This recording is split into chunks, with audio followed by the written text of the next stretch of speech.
Hello and welcome to the Empower Couples podcast, where here you get modern, non-boring relationship advice for you and your partner to communicate like pros, fight smarter, and stay on the same team no matter the challenge that you face. I am one of your hosts, Aaron Freeman. And I'm Jocelyn Freeman, but you all just know us as the Freemans. And today we're talking about the follow-up from last Tuesday's episode, the 4 keys to unlock emotional intimacy. Yeah, so last week, as Aaron said, we covered the causes of why couples grow apart emotionally.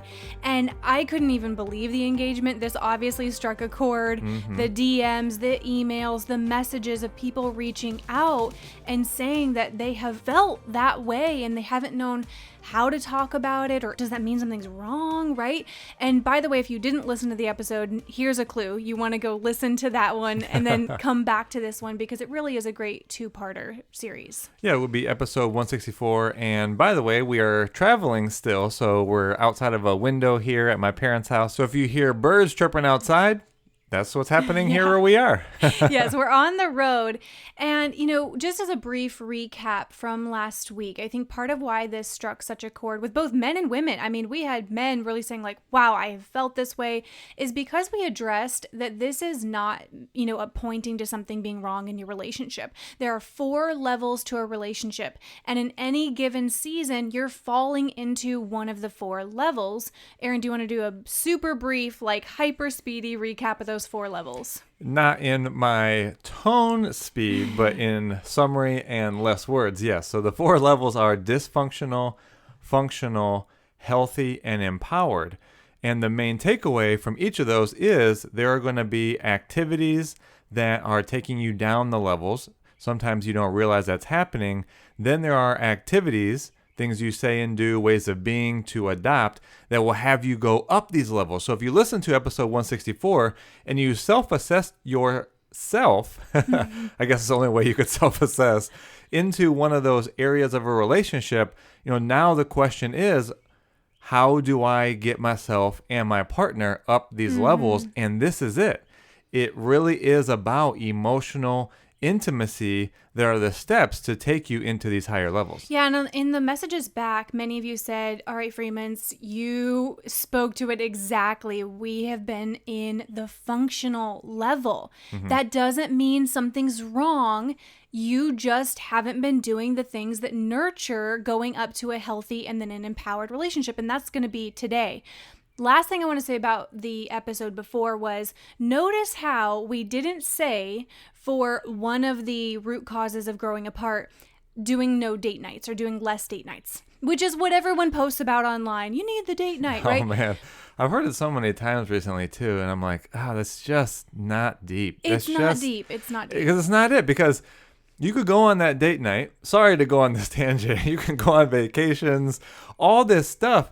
But if you're not deepening the emotional intimacy, specifically with these 4 points, and we're not saying these are the only 4 points, but these 4, it doesn't matter, because your level of conversation is going to be the same on that date night. Just because you got a reprieve from the kids, or you're not working as much, or you dressed up, you went to a dinner, that is not necessarily taking you to any more depth of understanding, of getting to some real things that are going to actually bring you closer. So I'm like, oh man, I keep on hearing these. Yeah. We're just going to go on date night. And, sometimes it's not the place for us to share. People need to ask us permission to provide things. So I'm like, yeah, if you think date night's going to be it, you're in for a surprise. And we're not saying that date night and going to play isn't important. We are the biggest fans of going in nature. Our version of a date is going out on a hike or going in nature. So we're not saying don't do it. We're just saying that's not the thing that is going to guarantee you emotional intimacy. And that's why it's not going to be one of the 4 keys to emotional intimacy. So just preview before we get to the 4 keys for emotional intimacy. It's not going to be date night. It's not going to be typically what you hear, do the flowers, all those things that are, yes, nice, and they're like the sprinkles on top, but we're going to go deeper into today's episode to get to intimacy. Yeah, it's less about activities. So by listening to this podcast, by taking on these 4 keys, when you do these activities like date nights and vacations and all that, now you'll be in a place to take that to deeper levels. So really true intimacy is actually quite vulnerable and comes from allowing each other to see all parts of yourself without judging and with really accepting where your partner's at. Yeah, I wanted to say something about this because my old self used to really see the path to intimacy was showing the best parts of myself. Like, kind of try to be perfect, try to show up as this shiny object, and like, I want you to I want you to love me and think I'm awesome, and then that'll have you be closer to me. But it isn't just that. It isn't the highlight reel, like you said. It's not just all the positive moments. True intimacy, like you said, Erin, is vulnerable. It is revealing parts of yourself that feel uncomfortable. It is going through a fiery season of a week or a month and sticking through it together and coming out stronger and more connected. And we're going to go into that. But what we want to invite you into is changing your idea of intimacy and relationships. I mean, man, we need more resilience in relationships. We need to realize that it isn't all the fun and the highlights and, those moments that we post on social media that lead to intimacy. But here's the thing. Society has conditioned us in many unconscious ways to want all of the good in a relationship, all the highlight moments, but then resist the challenges, resist the hard conversations, resist being vulnerable with each other, conflict, etc. And many times those are parts of getting to deeper intimacy. Isn't that so true, Erin? Yeah, it is. So I just feel we'll just jump right into it here. Okay. Because we're already starting to get into it, and you're going to notice some of the words Jocelyn already used. So the first key to unlock emotional intimacy, it has to be intention. This is the very first thing. Now, you have to have this intention towards deepening and growing intimacy. It doesn't just happen on its own. Now, yes, we could give you this plant analogy, which, you see this pop up now and then too, where you have to give attention to a plant, watering it, giving it sunlight. I mean, they've even done that study, right, where you can use positive verbal cues to a plant and it will grow faster than one that you speak negatively to, right? But in any case, you have to bring intention to have anything grow. That plant's not going to grow if you don't have intention for it to grow, and the intention brings your attention and your awareness to it. But let me just say this, put that analogy aside.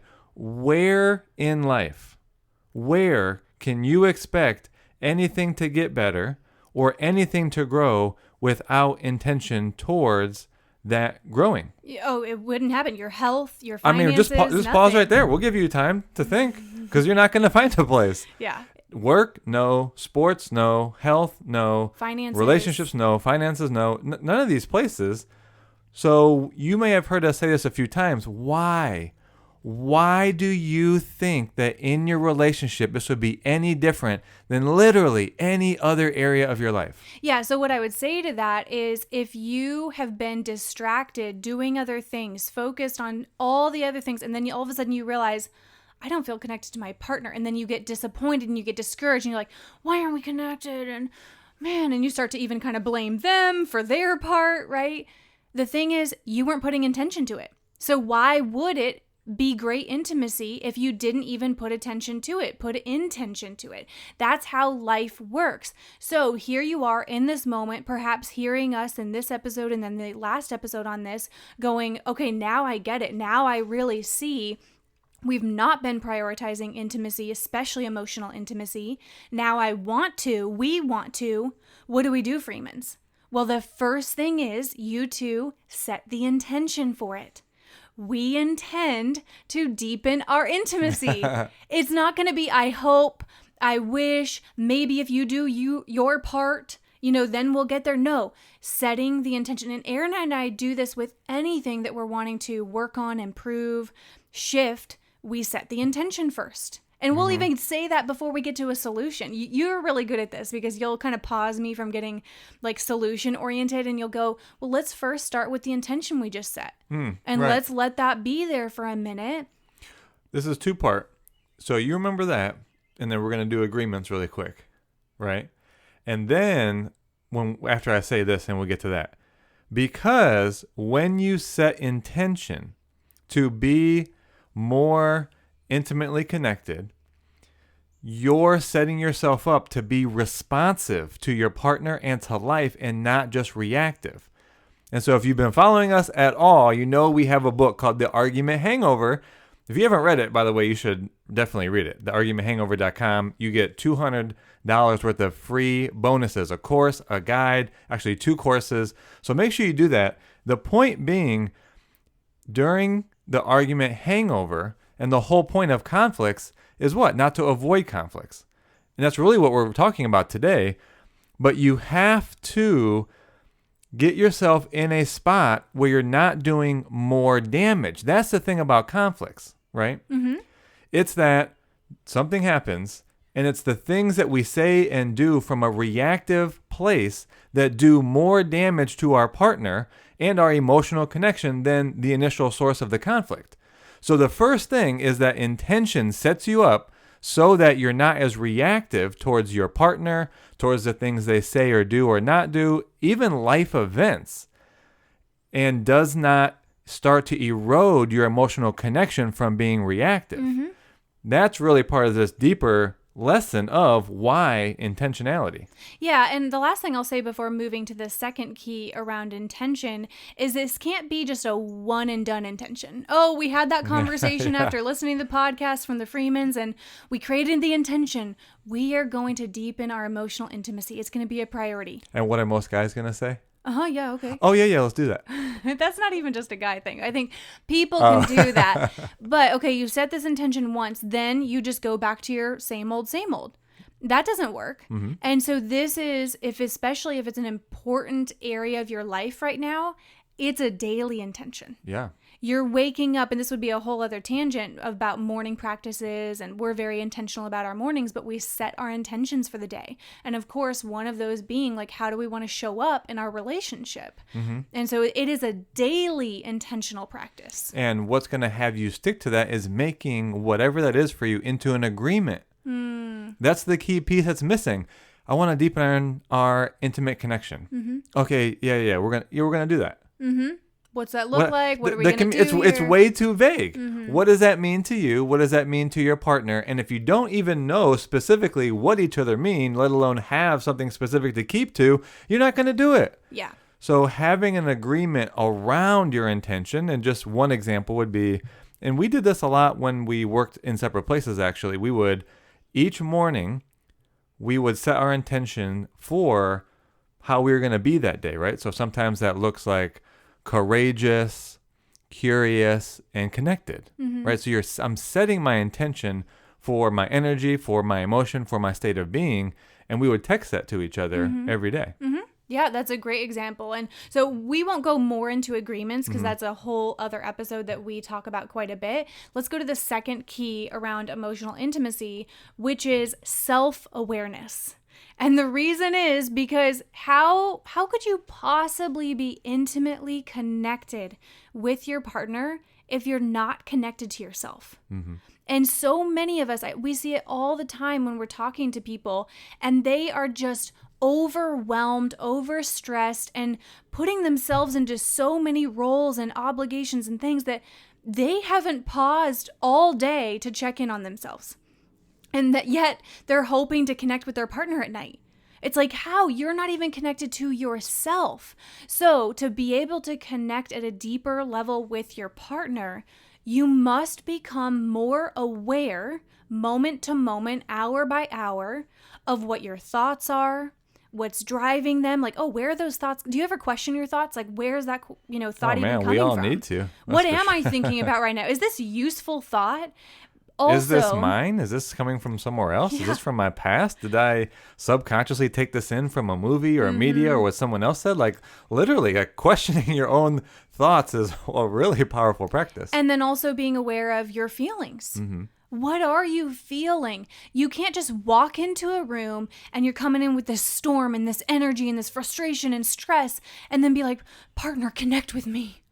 You know, like, you have to be aware of, how am I feeling? What am I kind of exuding and putting out there right now? And is this an energy that my partner can even connect with? So that self-awareness is really, really key.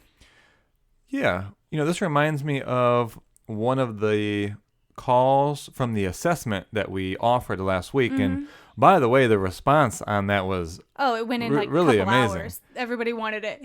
Yeah, so those went fast. Actually, you know what? We're gonna do 5 more. Okay. Because, and if for those that didn't listen, what we're talking about is actually, we don't normally do this, and it's a relationship assessment that comes with our courses and our private coaching. But we thought to ourselves, let's open up 5 spots to do these assessments with couples, with you listening, and then we'll do an hour assessment analysis with them. Because the amount of awareness that you get about your strength and growth areas, your levels of satisfaction, your relationship dynamics, it's literally, there's nothing like it. And there were so many wonderful conversations that it's just like, we got to keep doing this. So so we did say this on the last podcast. We're going to do 5 more. They went fast last time, you guys. Like, I got text messages right away.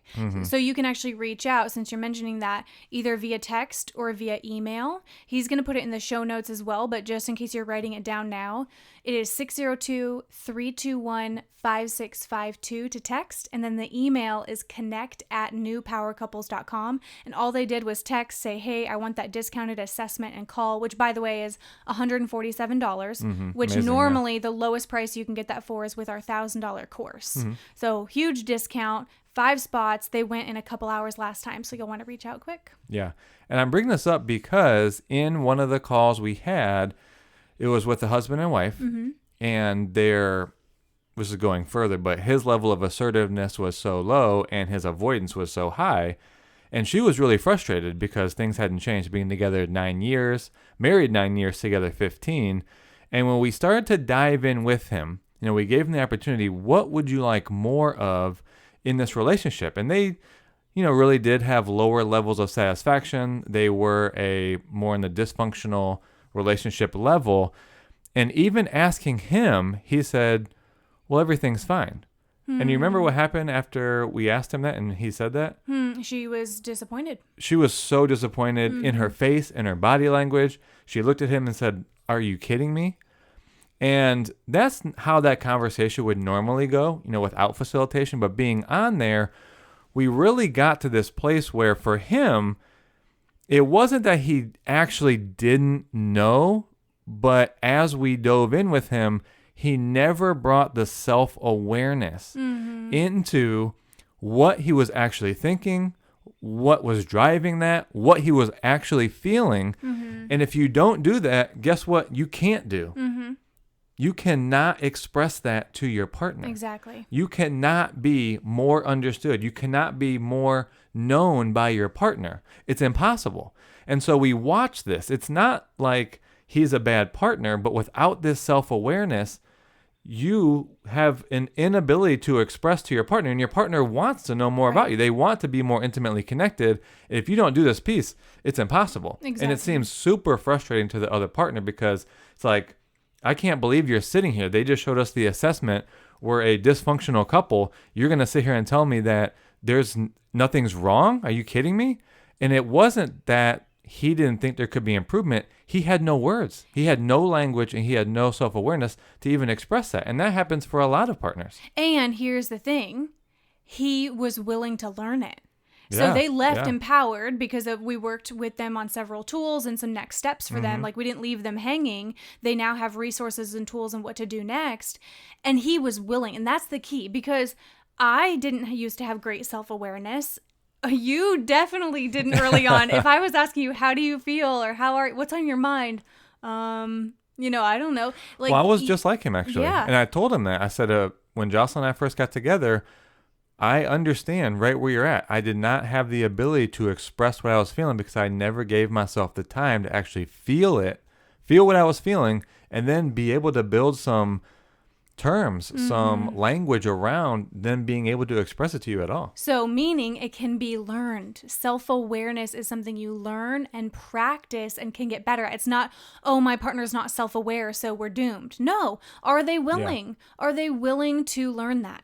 So the third key, right? So just to recap, so far we've done, you have to have the intention is the first key.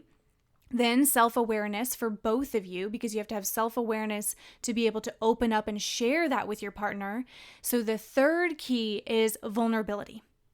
Vulnerability is not maybe one you want to hear because it's uncomfortable. And again, we're conditioned to show the best parts of ourselves and, want to kind of withhold any of those deep, dark secrets inside. But you can't go deep with your partner if you're being guarded.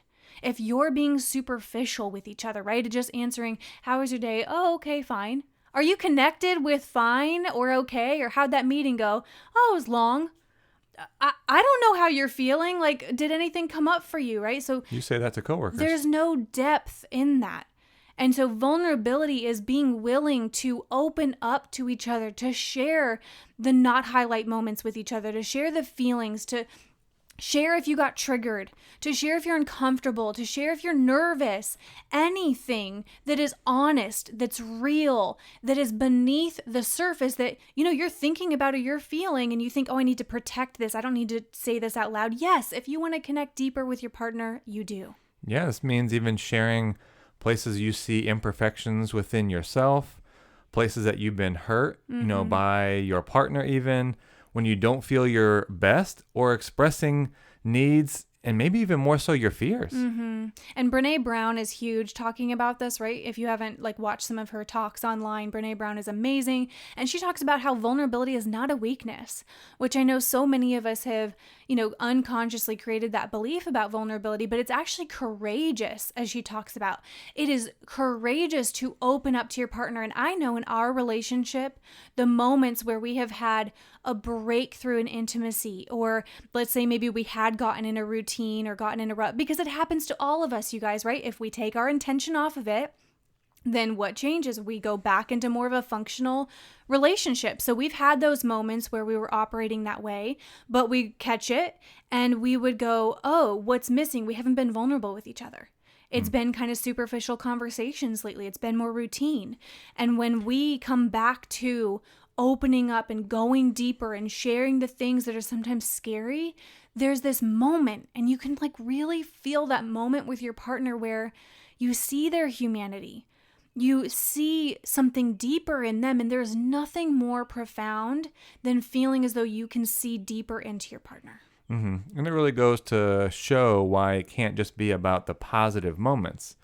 If this whole thing, this vulnerability, this emotional intimacy is about getting to deeper levels of understanding of a partner, or even having the ability to communicate such that you feel more understood and seen as an individual, then that takes sharing the non-positive side.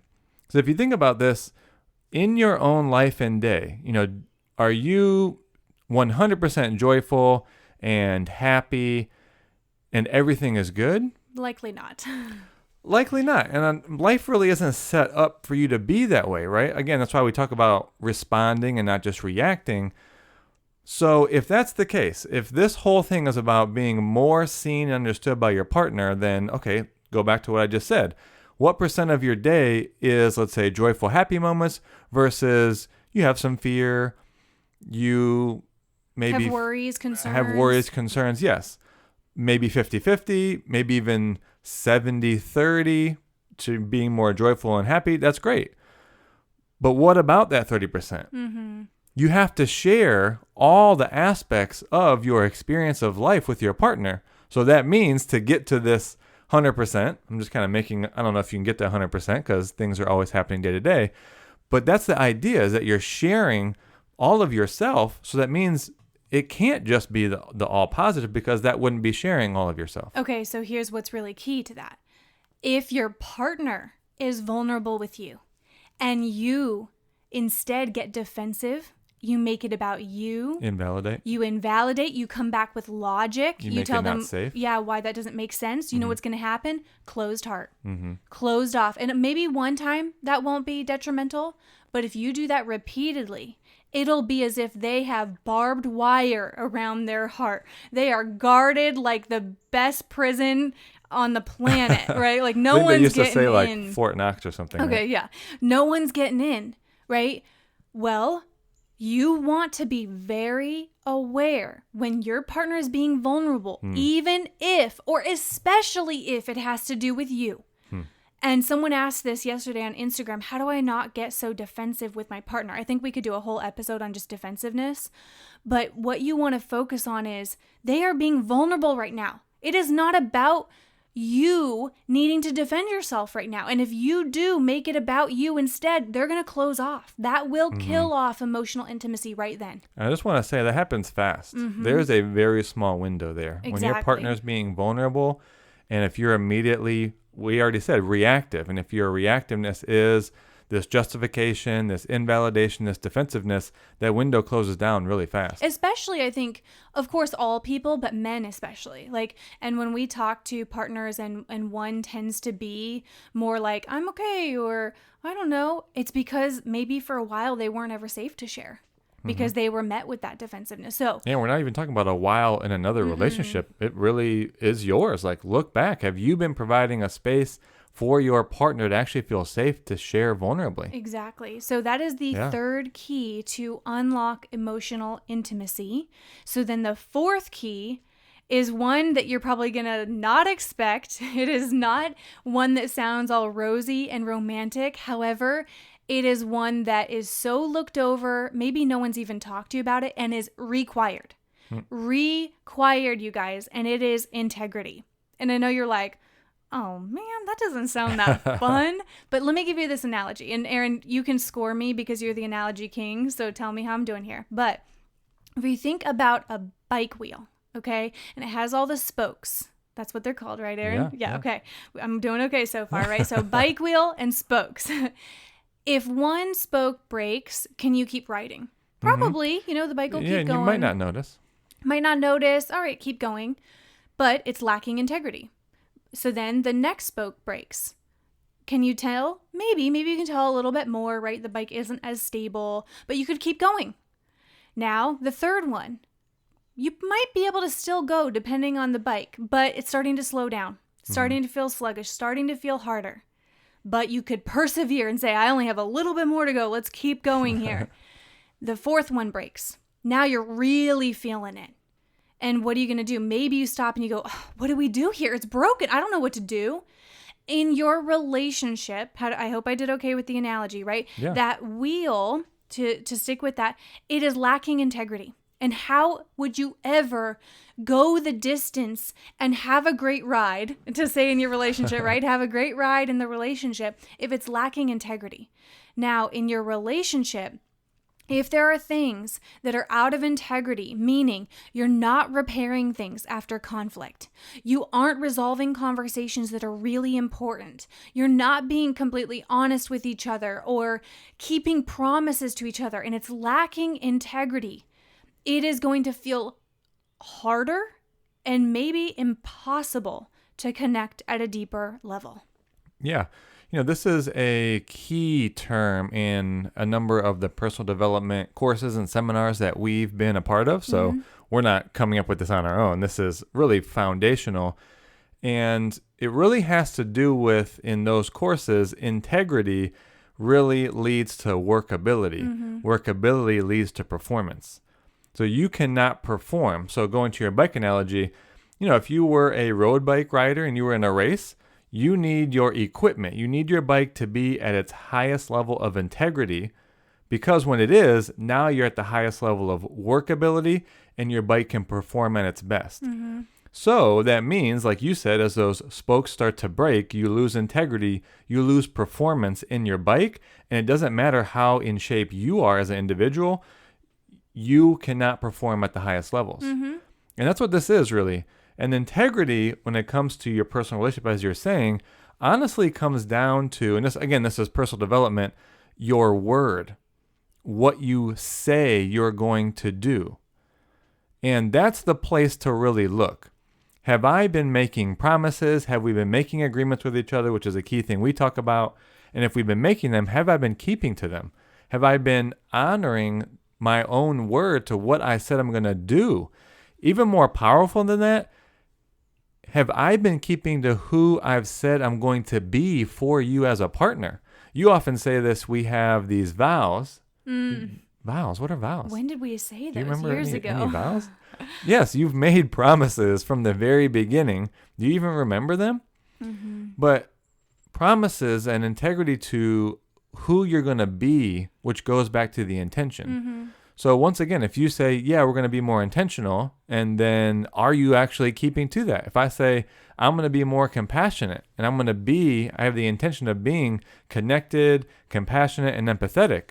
If I say that to you, I sure better do the things and say the things that are going to be a match to that. Otherwise, I'm lowering my own integrity. Yeah. Even to bring this again a little bit even more to the emotional intimacy, why integrity is so important, right? Is to be vulnerable, which we said is one of the ingredients for emotional intimacy. There has to be an environment of safety and security and trust. And what breaks trust and safety and security? A lack of integrity. Exactly. Not counting on your partner. And this is big or small things. You might think, oh, well, I mean, I keep the big promises to them, right? I don't cheat. I provide for the family. But what about the small ones? This is a good point. You know, all those small ones really add up. You think, oh, they don't care that I forgot to bring this home, or they don't care that I forgot this or that. It's so small. All of those add up. Or in how you showed up in your being. I said I was going to show up joyful and happy. Oh, but I didn't. It doesn't matter. Exactly. And so that integrity piece is creating this environment of safety, security, trust to where both of you feel like you can be vulnerable with each other. You can open up. You are safe to me. It doesn't matter that you've been together for years and you think, oh, well, my partner should just be able to open up. No, not if you have created an environment or relationship where there's a lack of integrity. It won't work, as you said, right? It lacks that performance. It lacks that structure to keep working and keep that environment of vulnerability, emotional intimacy. You ready for this? Okay, give it to me. And not just you, those of All you that of are us. listening. Are you even attracted to someone that you don't trust and respect? Dang. That's good. I mean, that's what we're talking about here, right? Emotional intimacy, attraction. I mean, slightly different things, but will you feel deeply emotionally connected to someone you don't trust and respect? No. No, you can't. wouldn't. So I know we put that in the frame of looking at your partner, but here's the real gut check. Are you setting your partner up to be attracted to you, to have the emotional intimacy with you by keeping to your own integrity? Do they trust you, and are you doing the things for them to respect you? And again, I know that word trust is strong. Like, no, Freeman's, I'm a trustworthy person, right? But again, the small things. It's way more about the small things. Are you showing small up how you places, promised to show up? You said you're going to prioritize more quality time. Have you done that? They're watching. They may not kind of know it themselves, but we are always, and it's not about keeping score, by the way. We're not saying you're keeping some tally of each other and expecting perfection. Integrity is not perfection. But can you two be honest with yourselves and each other when you didn't keep a promise? That's okay. You're not going to be perfect with each other, but do you go back to each other and say, oh my gosh, I realized I didn't keep the promise. I promised I would plan, quality time for us every month, and I didn't. You have to be able to come to them. You're not a perfect human being. That's not what we're saying at all. But just know with this fourth key, as much as we know it doesn't sound sexy, the reason why integrity is required is because emotional intimacy requires safety, trust, and security. And you do not have that if there's no integrity. That's it. It's just that's why it's required. I don't care if you do all the gifts and, the date nights and you have 3 kids together and all those things. That does not compensate for any lack of integrity. Wow. It just won't. Anything you doesn't. feel like we need to add to that? I don't know why I would add anything to it. So just as a brief recap, right? The 4 keys. Intention. You have to have the intention for intimacy. It's not going to just magically happen, and it's got to be a daily, at a minimum, weekly intention that you're setting. Self-awareness. You can't be deeply connected to your partner if you are not aware of yourself, how you're feeling, what's on your mind. So you've got to take time to reflect so you can open up to your partner. 3rd key, vulnerability. It isn't about the superficial things and trying to show up perfect for each other. It is opening up, sharing our imperfections, sharing our fears, sharing our needs, and being authentic with each other, even if it's scary. And then integrity. You will not feel the safety and trust to open up with each other if you have not been making and keeping small promises with each other, small or big. It just will not work. So, Aaron, do you want to remind people if they're still wanting to grow, can you remind them of that 5-person discount that we're doing? Because some people might be wondering about that again. Well, we said earlier in the show, right, we're opening up 5 more spots to do your relationship assessment and then do the assessment results call with us. So we said this on the last podcast, but it got taken so fast, and the calls we've had have been so impactful that we just got to do 5 more. Yeah. So once again, normally we don't do the assessment outside of minimum our $1,000 course or in our personal private coaching. So this is really something that's very unique. We don't do it hardly ever.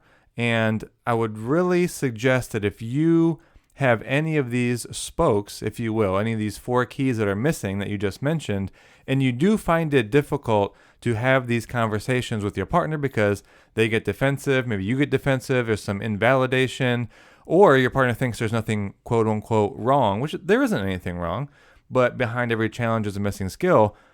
Get in the awareness with the assessment of your strength and growth areas, your levels of satisfaction, how aligned are you together. It's an amazing report, and then let us take you through it so you can best leverage it.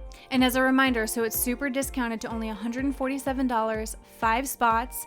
In the show notes is the number to text us or the email, and that's how you can grab one of those.